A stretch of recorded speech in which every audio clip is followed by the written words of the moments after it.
Nah persoalannya di Indonesia situasinya menurut gue yang nggak normal, karena dia tidak berbentuk piramida terbalik, dia memang ya udah kotak aja. Jadi orang kalau udah ditahan ya seterusnya dia akan bahasa di KUHP-nya itu sebetulnya adanya keadaan yang menimbulkan kekhawatiran. Tingkat keseriusannya kalau di sini dilihat dari ancaman pidana ditentukan di KUHP itu waktunya. Ada juga yang lain-lain. Menurut gue kesalahan Fakultas Hukum juga gitu loh, menyederhanakan jadi syarat melarikan diri, menghilangkan barang bukti, mempengaruhi saksi misalnya. Nggak hanya sekedar itu, tapi ada consideration yang lain, misalnya apakah dalam kan bisa dipanggil semua pihak kan, bener nggak ini surat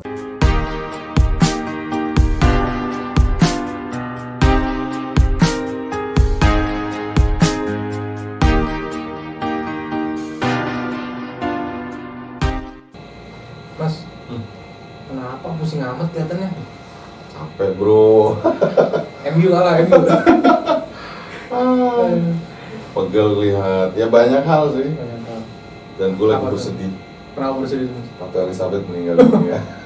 Ya, kita segenap keluarga besar ngerti hukum.id mengucapkan Turut bela sungkawa bersungkawa kepada untuk masyarakat Inggris masyarakat Inggris dan negara-negara persemakmuran Inggris lainnya. dan nenek gue. Ini Mas, barusan aku selain baca Ratu Elizabeth meninggal tadi malam gitu ya, di waktu Indonesia, barusan aku juga ini Mas baca berita. Apa tuh? Kasus ini apa namanya yang lagi heboh Brigadir J. Oh, Kasusnya Brigadir J. kan udah jalan kan, baik-baik aja kayaknya. Udah jalan dan nggak tahu sih baik-baik aja atau enggak ya. Ya maksudnya tapi udah jalan kan. Udah jalan, lagi berjalan prosesnya. Tersangkanya kan udah ditemukan. Udah ditemukan, bukti-buktinya sudah mulai keluar satu persatu. Ya. Nah kemarin kan ada rekonstruksi juga Mas, ada rekonstruksi di rumahnya Pak Irjen, terus ada juga rekonstruksi di lokasi tempat TKP-nya. Nah itu terus sehabis itu ada aku lihat berita Mas, itu kalau si istrinya Pak sebut nama nggak apa-apa nih? Janganlah, Jangan. PC lah. Ibu PC ya. Ibu PC istrinya salah satu tersangka di kasus ini itu apa namanya nggak ditahan Mas, dan itu menimbulkan pro dan kontra di antara masyarakat. Kenapa? Netizen kali. Netizen ya, bukan masyarakat umum ya. Ya mungkin juga di masyarakat. Mungkin, ya. Tapi kan itu gue udah ngamatin sih, media-media juga Blow up ramai itu ya. memberitakan. Ramai memberitakan kenapa si Ibu PC ini tidak ditahan walaupun saat ini statusnya sedang tersangka seperti itu. Sebenarnya in kontras ada beberapa orang lagi yang Iya, sedangkan di beberapa pengalaman sebelumnya banyak apa namanya wanita juga kondisinya sama sebagai tersangka tapi ditahan. Katanya Ibu PC ini tidak ditahan karena untuk rasa kemanusiaan atau hak asasi manusia. Nah, karena tapi punya anak sebetulnya. karena punya anak, lalu ada rasa kemanusiaan, ada rasa-rasa yang lainnya mungkin pertimbangannya itu. Tapi kenapa ini bisa terjadi sedangkan yang dulu-dulunya tidak terjadi Mas? Gitu. Maksudnya dulu-dulunya tuh tidak terjadi. Padahal dulu kan ada Emang dulu nggak ditahan orang. dulu ditahan, dulu justru ditahan Mas. Kenapa Oke. dulu ditahan, yang sekarang jadi tidak ditahan? Walaupun mungkin alasan sama, punya anak dan lain-lain seperti itu. Ya itu gue sih baca beritanya ya soal penahanan ya, dan buat gue harusnya yang dituntut itu atau setidaknya sudut pandang yang diambil oleh media-media besar itu bukan si Ibu PC supaya ditahan, tapi supaya ibu-ibu lain yang dalam penahanan ini yang punya mungkin Kondisi punya sama. anak kondisi yang sama atau mirip gitu, itu untuk dilepaskan dari tahanan. Karena kan yang harus diingat bahwa penahanan itu defaultnya tidak wajib, gitu ya. Jadi yang atau kalau dalam bahasa agama lah ya, defaultnya orang jadi tersangka itu sunnahnya tidak ditahan. Oke. Jadi tidak ditahan itu sunnah. Boleh ditahan, boleh enggak? Enggak sunnah, artinya higher, posisinya lebih tinggi, lebih baik dia tidak ditahan. Oke. Jadi orang jadi tersangka itu lebih baik dia tidak ditahan. Nah, tapi dia boleh ditahan kalau ada tersangka itu memenuhi syarat-syarat tertentu. Jadi defaultnya itu harusnya nggak ditahan memang. Dan itu hal yang menurutku terlepas dari apakah buktinya apakah orangnya layak ditahan atau tidak ya, tapi memang seharusnya semua tersangka itu tidak ditahan. Gitu. Jadi kalau di situasi normal ya, itu tuh dia kayak piramida terbalik harusnya penahanan itu. Orang masuk ke dalam penjara, orang masuk dalam dia penjara lah ya, kan ada rumah tahanan, ada lapas gitu. Ya. Harusnya piramida terbalik. Jadi di atas itu justru banyak orang yang harusnya di luar penjara. Tapi semakin dia mengerucut, kalau dia bersalah ya dia baru di penjara. Nah persoalannya di Indonesia situasinya menurut gue yang nggak normal, karena dia tidak berbentuk piramida terbalik. Dia memang ya udah kotak aja. Jadi orang kalau udah ditahan ya seterusnya dia akan pasti diputus bersalah, karena itu kan secara politik ya mempengaruhi hakim juga. Orang udah ditahan, kalau nggak diputus bersalah jadi rumit. Jadi menimbulkan pergunjingan. Iya, jadi rumit kan. Betul. Dan itu terjadi di banyak kasus-kasus, misalnya narkotika. Jadi gini, aneh aja dia tidak didakwa dengan satu pasal tertentu gitu ya. Misalnya dakwaannya 100, pokoknya menguasai lah. Jadi pemakai narkotika ini kan pasti menguasai barangnya, nggak mungkin enggak ya. Tapi dia tidak didakwa dengan penyalahgunaan untuk diri sendiri, itu di pasal 127 kira-kira. Dan ada satu pasal lagi, gue lupa posisinya. Tapi tidak untuk diri sendiri lah, dia tidak didakwa untuk penggunaan diri sendiri lah, intinya begitu. Padahal menurut aturan KUHP bahwa dakwaan itu adalah rel pemeriksaan pengadilan. Lu bayangin, dia tidak didakwa, tapi orang udah terlanjur masuk penjara. Harusnya normalnya, karena tidak didakwa dia harus dibebaskan. Tapi akhirnya Mahkamah Agung mengeluarkan surat edaran, meskipun tidak didakwa dia tetap dihukum karena menyalahi aturan undang-undang. Itu udah abnormal. Itu situasi yang seperti itu ya dalam konteks narkotika. Jadi kebolak-balik ya situasinya. Iya, kalau kita jelas dakwaan itu rel untuk menjalankan pemeriksaan di pengadilan.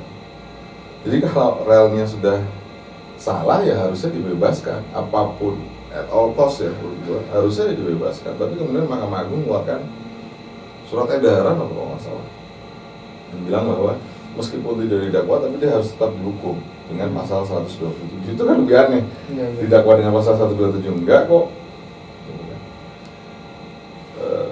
Akhirnya memaksa hakim untuk ya sudah dilanjutkan penahanannya.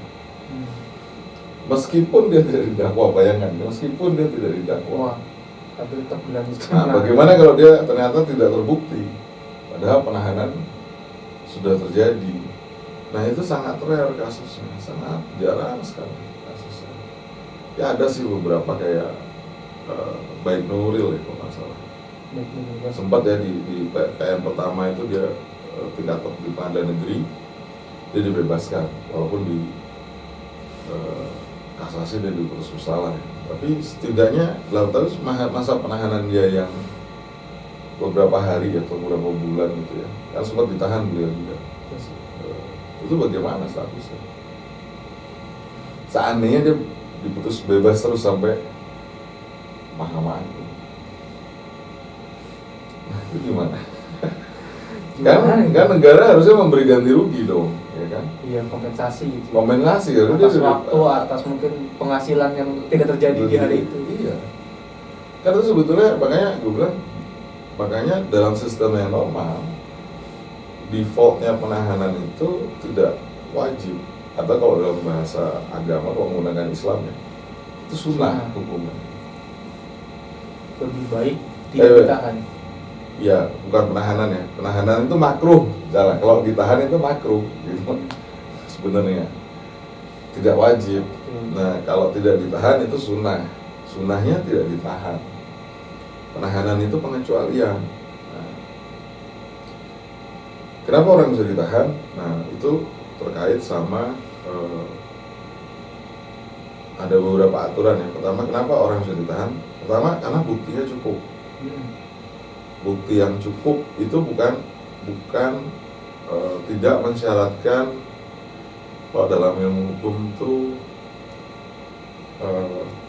ada satu lagi tingkatannya, buktinya cukup dan beyond reasonable doubt, dan tidak diragukan lagi gitu.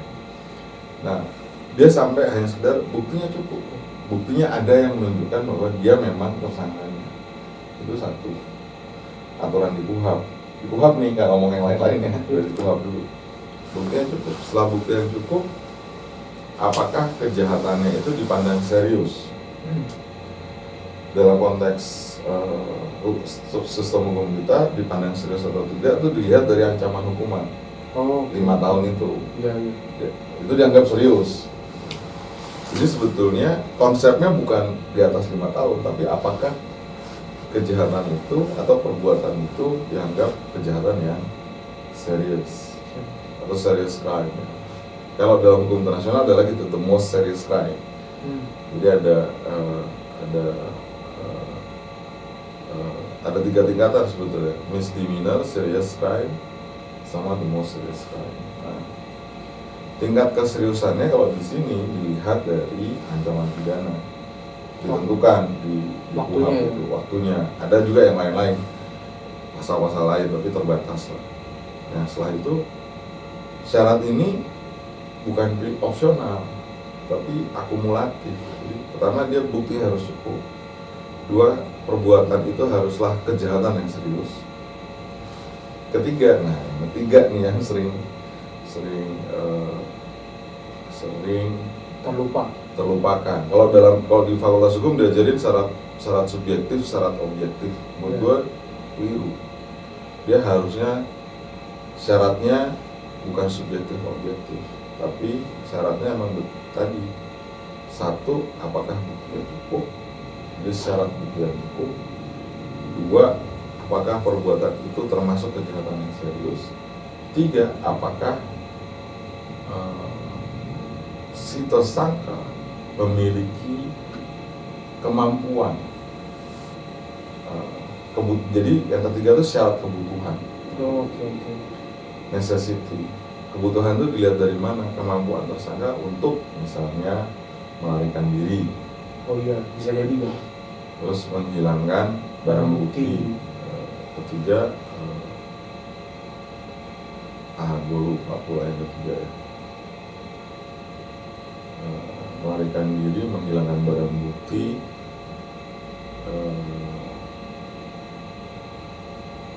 atau googling dulu juga boleh, tapi kira-kira mempengaruhi saksi lah kalau nggak salah. Kalau gue nggak salah inget ya, mempengaruhi saksi. Sorry ya, namanya juga orang. Nanti kita cek lagi ya. Cek lagi. Nanti ada di kolom deskripsi.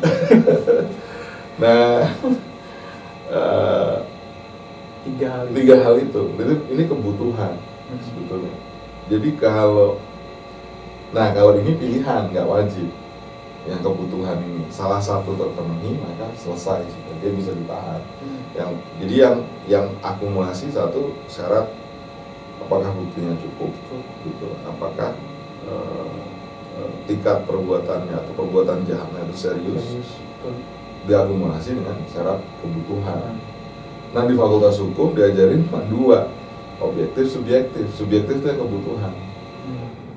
Padahal syarat kebutuhan itu bisa diukur, gitu. Bisa diukur caranya. Misalnya apakah dia punya kemampuan melarikan diri, gitu ya. Dilihat kan apakah dia memang orang yang memiliki kemampuan untuk melarikan diri. Misalkan keluar negeri uangnya banyak, seperti itu. Uangnya banyak, atau kalau tiap dipanggil mengelak, manggil terus. Nah, itu kan menimbulkan, apalagi tanpa alasan yang sah ya. Nah, itu menimbulkan dugaan yang kuat yang bisa diverifikasi. Nah, problemnya kalau begitu dipersingkat sebagai syarat subjektif, ya dia nggak bisa diverifikasi. Akhirnya hanya sekedar kekhawatiran si pejabat yang mau menahan. Jadi bahasa di KUHP-nya itu sebetulnya adanya keadaan yang menimbulkan kekhawatiran. Jadi ada dulu keadaannya, keadaan itu dinilai lalu mengakibatkan kekhawatiran. Tapi di surat perintah penahanan tuh adanya keadaannya tuh hilang. Dikhawatirkan, tersangka. Nah, beda kan kalau dikhawatirkan. Padahal belum tentu. Iya, kalau dikhawatirkan kan berarti ya itu penilaian subjektif si pejabat itu. Betul. Pejabat kan bisa macam-macam ya. Bisa penyidik, bisa penuntut, bisa hakim. Nah, itu tidak pernah dinilai. Keadaan itu dinilai tidak sama si pejabat. Nah, kalau dia punya family, dia punya pekerjaan, dia punya anak kecil, kemungkinan dia untuk kabur tuh sebetulnya kecil. Nah, menghilangkan barang bukti, sekarang kan menghilangkan barang bukti, ya kalau dia selama ini secara umum sih orang ketika ada perkara kan barang bukti segera dikumpulkan, dikumpulkan sama penyidik kan. Oh, penyidik. Pasti dikumpulkan Iya. kan barang buktinya. Jadi kemungkinan menghilangkan itu sebetulnya secara umum ya itu kecil banget, kecuali misalnya kejahatan-kejahatan yang Terencana mungkin. ya misalnya kayak korupsi, terus human trafficking, apalah, Pencucian uang gitu mungkin. pencucian uang, atau mungkin atau kejahatan-kejahatan elektronik yang kejahatan elektronik yang serius ya, bukan yang sekedar jelek-jelekin orang Atau kepo WhatsApp kayak teman. WhatsApp teman. Kejahatan yang serius ya. Itu serius loh Mas. Kalau misalkan jadi tahu rahasia. Gak maksud gue kayak hacker gitu ya, Hacker. karena dia bisa melenyapkan jejak Data, digital. ya, betul. Jadi itu kedua, apakah dia punya kemampuan untuk mempengaruhi. Ketiga nih, apakah dia bisa mempengaruhi saksi misalnya. Kami kan juga sebetulnya kategorinya juga merusak alat bukti ya, bukan barang bukti. Jadi di sini soalnya dipisahkan bukti itu, ada barang bukti, ada alat bukti. Alat bukti itu keterangan saksi, keterangan terdakwa, Korban. keterangan ahli, kemudian surat. Oke. Barang bukti itu justru tidak diatur di KUHP, yang diatur alat bukti. Nah, jadi misalnya barang buktinya apa? Pisau, gitu ya. Karena misalnya peristiwa pembunuhan, barang buktinya pisau atau pistol. Tapi yang jadi alat bukti di pengadilan itu bukan pisau atau pistolnya, tapi surat yang menerangkan bahwa pisau atau pistol itu digunakan untuk membunuh. Dengan jadi sebetulnya yang jadi alat bukti itu bukan pisaunya, barangnya, tapi itu tetap dipresent di pengadilan. Nah di sini kalau di luar tuh nggak dipisahkan, jadi ya evidence itu ya barang bukti ya keterangan atau surat. Nah yang ini tuh sering kemudian yang terakhir ya, syarat kebutuhan ini yang kemudian menurut gue penilaiannya template dari zaman pertama kali KUHP disahkan. Harusnya memang nggak mudah gitu loh. Nah kalau orangnya lagi kerja baik-baik aja, nggak ada masalah gitu ya, tiap dipanggil hadir memberikan keterangan, ya harusnya nggak boleh ditahan. Kooperatif lah istilahnya ya. Ya, nah udahlah syaratnya sering di-bypass begitu, kemudian safeguard itu apa ya? Penjamin. Bukan safeguard itu mekanisme yang memungkinkan orang untuk tidak mudah ditahannya nggak ada. Kita selalu bilang tuh, ya kalau nggak suka ditahan pergi aja ke peradilan. Tapi kan masalah penahanan udah terjadi. Iya, benar. Harusnya sebelum ditahan ada mekanisme di mana disitulah dijaga kemungkinan orang supaya nggak mudah untuk ditahan. Nah dalam rancangan KUHP muncul ide yang namanya hakim pemeriksa pendahuluan. Walaupun di beberapa hal di rancangan KUHP itu gue nggak setuju ya. Misalnya hakim pemeriksa pendahuluan harus di rutan, yang enggak, ya biasa aja di pengadilan.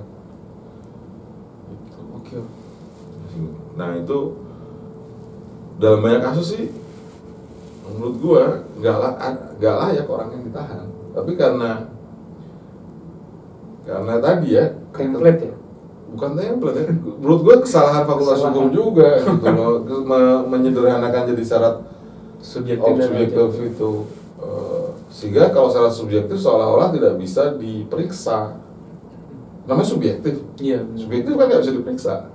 Berdasarkan orang sendiri. Perasaan sendiri. Betul. Perasaan, masa ya gimana cara memeriksa perasaan? Lu khawatir nggak? Kan nggak mungkin kan. Tapi kan beda kalau ngomong. Nah ini juga kritik buat fakultas hukum. Cobalah diubah gitu menurut gue.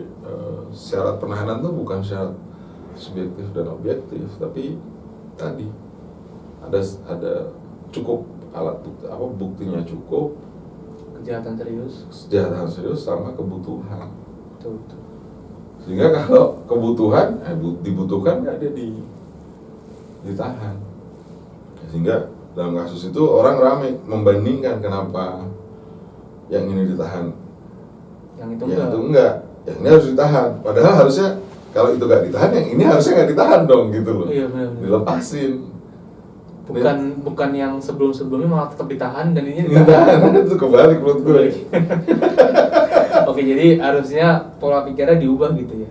Iya. Kalau ini nggak ditahan, harusnya yang dulu dilepaskan. Atau yang sampai sekarang masih ditahan, tapi dengan punya alasan yang sama dan mirip, ya jangan ditahan. Dan jangan lupa, semakin lama penahanan itu terjadi, sebetulnya semakin juga tidak dibutuhkan. Kan penahanan itu isunya ada dua ya. Satu, kenapa dia ditahan? Dua, berapa lama pantasnya waktu dia ditahan? Nah seringkali maksimum semua nih, kalau 20 hari beneran 20 hari. Benar-benar. Padahal mungkin kebutuhan ditahannya nggak nyampe 5 hari misalnya. 20 hari, misalnya cuma 5 hari. Nah itu nggak ada juga mekanisme untuk men-challenge kenapa saya ditahan begini lama. Dan seolah-olah hanya boleh dibatasi sekali menurut gua. Jadi memperkarakan itu harusnya bisa berkali-kali. Seminggu udah ditahan, di challenge gitu ya, ke pengadilan. 10 hari lagi masih ditahan ya, challenge lagi, ya boleh. Karena semakin lama dia ditahan sebenarnya semakin tidak diperlukan penahanan itu. Makin tidak efektif gitu ya. Ya karena ngapain kan penahanan itu salah satunya fungsi penahanan itu kan mempermudah pemeriksaan. Nah kalau sudah semua bukti dikumpulkan, keterangan sudah dikumpulkan, boleh terus buat lepas apa ya? lagi? Boleh lepas dong. Nah, iya, terus buat apa lagi? Biar tadi mas nggak kabur gitu ya. Lah kemungkinan dia kabur juga kecil. Iya. Jadi semakin kecil. Gimana caranya? Kecuali orangnya sangat kaya ya. Nah, kalau orang biasa-biasa aja, habis itu jobless dia begitu ditahan. Benar. Kan jadi kecil kemungkinannya. Nah itu yang menurut gue tidak pernah jadi, atau minimal gue belum pernah dengar lah ya. Mungkin pernah didiskusikan, tapi belum pernah jadi pembahasan yang serius di kalangan misalnya scholars, pemerintah. Ya mungkin aja ada di jurnal ya, tapi diskursus itu harusnya, kasus ini tuh harusnya menjadi trigger gitu untuk perubahan, pembelajaran ke depannya. Iya, jadi reformasi memang harus serius, reformasi di sistem peradilan pidana. Kalau enggak, dan kebetulan lagi ada kasus ini yang memang bisa dikulik jauh nih untuk apa? Kayak yang tadi Mas Amira bilang ya, harusnya untuk apa? Melihat sistem hukumnya ini saat ini salah atau lagi abnormal atau iya. Udah normal. Kalau menurut gue ya abnormal, karena harusnya orang nggak gampang seharusnya nggak gampang ditahan, supaya juga tidak memaksa hakim untuk tadi aneh kan, tidak didakwa kok dengan pasal 127, tapi gara-gara dia ditahan, karena memang selalu ditahan, harusnya dibebaskan, nggak ada di dakwaan. Tiba-tiba Mahkamah Agung mengeluarkan surat edaran, itu aja menurut gue aneh gitu. Mengeluarkan surat edaran itu ya harusnya perintahnya Mahkamah Agung harus dibebaskan atau tidak dapat diterima dakwaannya karena lu nggak mendakwa dengan pasal 127 gitu. Itu kan supaya para pejabat hukum lah ya itu berhati-hati dengan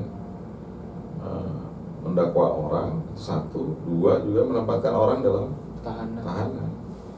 Iya, karena itu secara psikologis itu berpengaruh pasti, secara ekonomis mungkin juga berpengaruh. Pengaruh kan laporan banyak ya, terutama misalnya laporan SCJR lah ya, kan bisa dibaca tuh banyak. Ada overcrowding di rutan dan lapas. Itu terjadi di seluruh, nggak terjadi di seluruh Indonesia, beberapa daerah mungkin jadi bukan jadi gini, penjaranya penuh sesak. Situasinya tuh ekstrim overcrowding, bukan over capacity ya, karena over capacity itu berarti kapasitas huniannya lebih banyak ketimbang penghuninya. Oke. Over capacity. Tapi kalau overcrowded, kapasitas penghuninya jauh lebih banyak daripada kapasitas huniannya itu sendiri. Nah, situasi lapas dan rutan kita tuh overcrowded. Ya karena semua orang ditahan. Iya, benar-benar. Semua orang ditahan. Ya kalau nggak perlu ditahan, kenapa harus ditahan gitu. Sehingga hukum pidana itu akhirnya secara praktis ya, walaupun secara teori nggak begitu ya, itu digunakan sebagai ajang pembalasan dendam. Betul. Ya kalau dia nggak ditahan, bukan hukum namanya gitu. Iya, terus netizen ribut. Nah itu menurut gue keributannya jadi aneh. Gue bilang kok nyuruh dia ditahan, harusnya minta mereka untuk dilepaskan dari tahanan. Ya memang nggak perlu ditahan. Jadi tadi satu, penahanan itu nggak wajib atau dia makruh hukumnya, penahanan ya. Tidak ditahan itu sunnah hukumnya. Jadi kalau nggak ditahan ya lebih baik. Kalau ditahan, kalau tidak ditahan dapat pahala kan, berarti kalau ditahan ya nggak dapat pahala gitu. Tapi bukan berarti berdosa. Iya benar. Gitu. Oke. Jadi terbuka nih cakrawalanya. Jadi kalau mau nuntut ya nuntut yang ibu-ibu yang lain untuk tidak itu segera dilepaskan. Karena mungkin secara dampak atau secara efek jangka panjangnya lebih banyak ya Mas ya? Enggak, penjara kita tuh desain untuk laki juga. Oh, oke. Walaupun ada lapas wanita. Nah itu kan terbatas, cuma ada beberapa tempat. Cuma di Tangerang, dekat rumah saya tuh. Ya, maksudnya desain secara umumnya itu sangat hanya memenuhi kebutuhan untuk laki-laki secara umum ya, desain lapas dan rutan. Tidak sensitif terhadap perempuan. Kan perempuan ini kan punya kebutuhan beda, agak beda ya. Sehingga memang considerationnya itu mungkin di rancangan KUHP ke depan juga harus ditambah, nggak hanya sekedar melarikan diri, menghilangkan barang bukti, mempengaruhi saksi misalnya, nggak hanya sekedar itu, tapi ada consideration yang lain, misalnya apakah misalnya ibu hamil ditahan, yang ada malah kemungkinan kehamilannya gugur, beresiko jadi jauh lebih tinggi, malah jadi repot. ya atau karena masih menyusui anaknya ikut masuk dalam tahanan, kan nggak sehat. Betul. Ya nggak sehat secara fisik mungkin karena situasi penjara kita overcrowded, juga tidak sehat secara emosional. Betul. Buat si anak itu terutama ya. Iya. Benar-benar. Bayangin dia nggak salah tapi ikut masuk tahanan tuh bagaimana ceritanya kan? Padahal belum juga ibunya salah. Atau bisa jadi bersalah tapi menempatkan dia dalam penjara itu tidak layak. Iya, betul. Tidak sepadan gitu. Tidak sepadan, betul. Tidak sepadan. Apa ya? Banyak kok kasus-kasus yang orang di penjara tuh menurutku bisa jadi dia salah, tapi hukuman yang diterima dalam bentuk penjara itu nggak sepadan sama perbuatan yang dia lakukan. Ada juga orang-orang kayak gitu. Jadi ya repot sih ngomongin itu. Bisa panjang ya sebenarnya. Nggak, ya maksudku orang banyak mengira bahwa ya kalau orang jadi tersangka tuh ya dia harus masuk tahanan, padahal enggak. Harusnya malah sebaiknya tidak masuk gitu. Jadi masuk itu kalau emang benar-benar tadi syarat-syarat tadi terpenuhi. Semua syarat itu terpenuhi. ada orang yang setahun dipanggilin, terus dulu ada tuh tokoh ternama sih ya, gue tahu, panggilin terus ya, gak kabur mana-mana tuh orang, ditahan juga, kan itu aneh tuh menurutku. Jadi itu tadi syaratnya akumulasi, syarat bukti yang cukup, kejahatan serius sama syarat kebutuhan, dia akumulasi. Tapi kalau kebutuhannya itu memang bisa opsional. Salah satu terpenuhi selesai. Oke. Nah, tapi yang syarat kebutuhan ini dia harus akumulasi. Harus tiga-tiganya kena ya. Harus tiga-tiganya dapat. Nah, kalau kebutuhan ini kan ya kalau salah satunya dia nggak pernah pergi, nggak pernah lari, nggak pernah menghilangkan bukti, tidak pernah mempengaruhi saksi, ya udah kooperatif, ya udah jangan tahan harusnya. Bukan karena kejahatannya serius terus dia jadi ditahan. Jadi itu tiga itu harus terpenuhi. Nah, di titik itu yang karena penahanan dianggap sebagai suatu kewajaran, sehingga orang tuntutannya malah supaya dalam konteks kasus yang tadi ya, Ibu PC ditahan. Gue keliru, harusnya orang-orang yang saat ini ditahan dilepas. Itu harusnya tuntutan netizen dan masyarakat beserta media secara keseluruhan sih. Ya semoga banyak netizen yang menonton ini Mas ya. Jadi nanti ya, tapi gue lupa tuh syarat ketiganya apa dari syarat kebutuhan. Oke, mungkin ada netizen yang mau cari, bantu googling, komen-komen, nanti kita kirimkan. Kalau gue lupa, mempengaruhi saksi sih kalau saksi. Mungkin ya, tapi harus dicek nih pasal 1 KUHP itu ada. Nah itu opsional. Yang mana yang terpenuhi dari 3 syarat itu. Kalau salah satu saja terpenuhi, selesai. Ditahan. Bisa ditahan dia. Tapi itu pun masih harusnya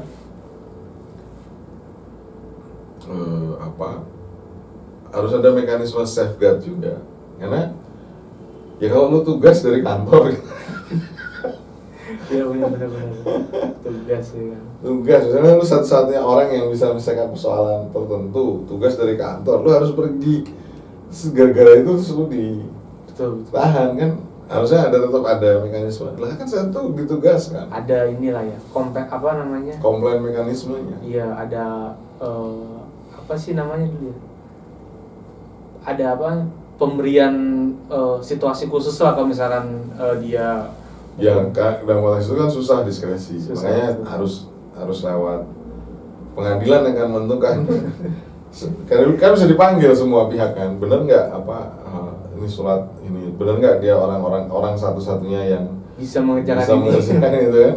Terus ada orang yang menilai kan. Betul. Lo bayangin orang gara-gara itu terus kemudian ditahan kan PR. Bikin repot semua orang jadi. Oke. Nah itu yang PR besar sih untuk reformasi hukum ke depan ya. Misalnya perubahan KUHP ke depan itu memang harus dikawal betul. Iya, karena kalau enggak ya. Nah terus penahanan itu juga maksud gue kalau nggak dikawal nanti kejadiannya begini-begini aja ya. Nah kemudian penahanan itu tidak semata-mata harus di rutan. Karena ada penahanan rumah, ya, betul. Ada penahanan kota. Ya kalau misalnya less risk, setelah di assessment, ya karena sekarang kan susah ya, cenderungan ancaman hukuman tuh tinggi-tinggi banget gitu ya. Iya. Kecenderungannya selalu di atas 5 tahun supaya bisa ditahan. Nah anggap aja dia less risk, berisiko, tapi ya mungkin seperti OSS ya, risiko rendah, menengah tinggi sama tinggi gitu kan. Betul. Nah untuk yang menengah rendah, sama rendah, menengah rendah, menengah rendah gitu lah, anggap aja gitu ya. Atau kalau rendah kan berarti ya bisa tidak ditahan ya. Tapi kalau menengah rendah mungkin penahanan rumah, kota gitu ya. Kalau menengah tinggi penahanan rumah. Kalau tinggi udah pasti rutan kan. Nah itu harus dianalisis tingkat resikonya sebetulnya. Supaya ya kalau dia ditahan di kota kan dia masih bisa kerja. Iya betul. Ya, yang repot tuh kalau konsepnya aglomerasi kayak kita gitu kan. ditahan di kota, misalnya gua ditahan di kota Tangerang Selatan. Tangerang Selatan kan bisa tuh kerja ke Jakarta. Kenapa harus apa literally tidak hanya beda kota tapi bahkan beda provinsi kan? Iya Gitu. betul. Nah yang gitu-gitu memang harus didefinisikan sampai sejauh mana yang disebut dengan penahanan kota itu. Misalnya ya lu tetap di kota lu, kecuali untuk kerja lu boleh lah ke tempat kerja gitu. Ada surat pengantarnya mungkin ya atau apa? Iya, nah itu penahanan itu juga terlalu fokus sama rutan. Padahal bisa aja penahanan, misalnya Bu PC gitu. Ya dia ditahan tapi Di rumah. di rumah. Gitu. Nggak boleh kemana-mana, dijaga rumahnya. Ya bukan, ya kan dijaga kan kalau alatnya sekarang canggih ya. CCTV kali ya. Ada gelang juga kan. Oh, oke. Gelang Tracker ya? Tracker gitu kan. Betul. Ada gelang juga, jadi begitu trackernya dilepas gitu ya ketahuan. Nah itu Wah, keluar rumah nih. nah, Keluar rumah keluar kelihatan. rumah nih kelihatan. Nah itu kan yang apa mahal ya, kalau kita mau menjamin hak asasi dengan baik kan memang biayanya mahal. Tapi kan dalam jangka panjang itu akan Bermanfaat. kan gini, kalau orang itu masih tetap punya penghasilan berarti negara bisa narik pajak kan. Tuh. Daripada di rutan, Daripada di rutan, nama-nama biaya negara. oh iya, biaya negaranya gede. Biaya makan. Biaya makannya walaupun gue lupa 5.000 gitu sehari, walaupun 5.000 lah sehari, tapi kan jumlah penghuninya karena dia makin banyak ya dia makin Makin besar. Anggaran Kemenkumham Nah, juga makin besar. makanya kalau dia di rumah kan Bisa masak. bisa masak, GoFood. bisa GoFood, nggak perlu beban APBN gitu Betul, kan. betul. Nah, Lebih tenang juga secara emosional, mungkin psikologis. ya walaupun nggak enak juga ya, nggak Iya. boleh keluar dari rumah kan, cuma sampai pagar dah. Kayak ini dong, apa? Lagi karantina. Lah iya, kayak karantina kan nggak enak ya, Iya. isolasi mandiri. Isolasi mandiri, betul. Nah itu yang perlu dikembangkan. Tadi ya gue kayaknya bagus juga tuh konsep OSS tuh, menilai tingkat resiko rendah, menengah, Rendah, tinggi. tinggi. Kalau tinggi ya udah pasti ditahan. Tapi kalau menengah tinggi kan, yaudah deh, lo ditahan di rumah aja. Betul. Gitu. Kalau menengah rendah boleh lah kota. Kota. Kalau rendah Jangan ditahan. Nggak ada resikonya kok. Nah kalau untuk bisnis bisa diterapkan kan harusnya untuk yang manusia bisa diterapkan dong. Betul. Itu jadi Oke. keliru menurut gue. Tuntutannya ya jangan ditahan. Berarti ini kita menyerukan untuk perubahan tuntutan netizen. Ya gitulah. Gitu. Oke Mas, siap. Thank you banget nih jadi terbuka nih Iya. atas informasi tentang penahanan dan serba-serbinya. Ya gue minta maaf ya tadi gak lupa, tapi kira-kira itulah. Seperti itulah Nanti kira-kira kurang lebihnya. soal itu. Oke, kasih Mas. Yuk. Baca-baca lagi deh.